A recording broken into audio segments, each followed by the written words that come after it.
Most extraordinary adventures don't begin with courage. They begin when comfort collapses. The harbor was loud that night, engines humming, waves slapping against stone, voices overlapping in careless rhythm.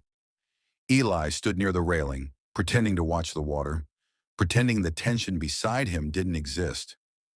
Lena shifted closer, casual, like it didn't mean anything. "Do you ever stop thinking?" she asked. "Or is that how you stay prepared?" Eli smiled faintly, eyes still on the water. "I like knowing where I stand," he said. "Less room for surprises." She laughed, soft and brief. "Surprises aren't always a bad thing." Eli nodded, unsure what to say. He was a careful person, quiet by nature, someone who noticed details but rarely acted on them. He didn't see what Lena saw. How often she waited for him to speak. How she stayed when he pulled back. How her patience was a choice, not an accident. Eli assumed kindness was neutral, that it didn't point anywhere. The other guy had arrived earlier, too confident, too comfortable in spaces that didn't belong to him. He leaned in toward Lena like the future was already decided. "You don't really belong out here," he said to Eli, not looking at him. "Guys like you don't last when things get complicated." Lena stiffened.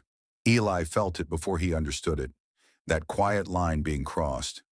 "Don't talk for me," she said. The man laughed, sharp and dismissive. "Relax, I'm just being honest." Honest wasn't the word. The wind picked up. A ferry horn cut through the air. Someone nearby dropped a bottle and it shattered against the pavement. Chaos doesn't always explode. Sometimes it leaks in. Eli finally turned. Not angry, not loud, just present. "You don't get to decide who belongs here," he said.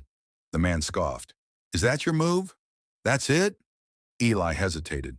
For half a second, old instincts clawed up. "Stay quiet.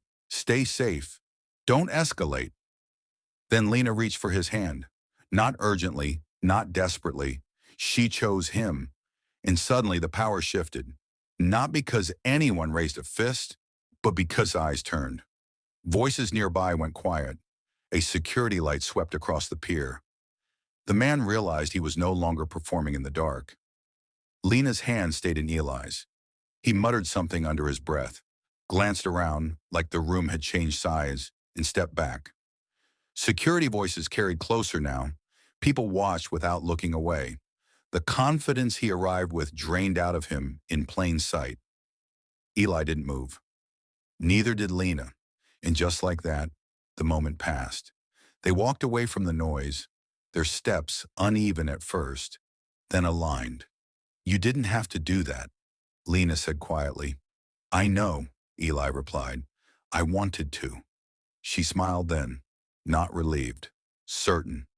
The city lights fractured across the water, alive and shifting. Nothing was solved forever.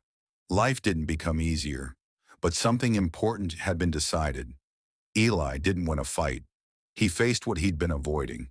And Lena walked with him, not because he proved himself, but because he finally stood where he belonged.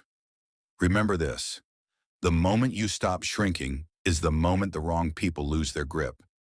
And sometimes the greatest step forward is realizing someone has been choosing you long before you learned how to choose yourself.